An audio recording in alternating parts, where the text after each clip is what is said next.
پیش چشم علی جان می سپاری وا مصیبت وا مصیبت از چه خواهی مرا تنها گذاری وا مصیبت وا مصیبت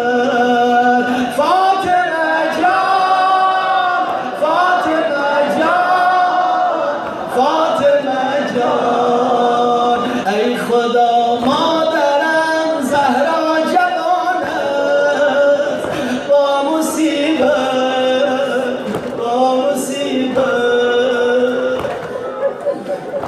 یا زهرا ای خدا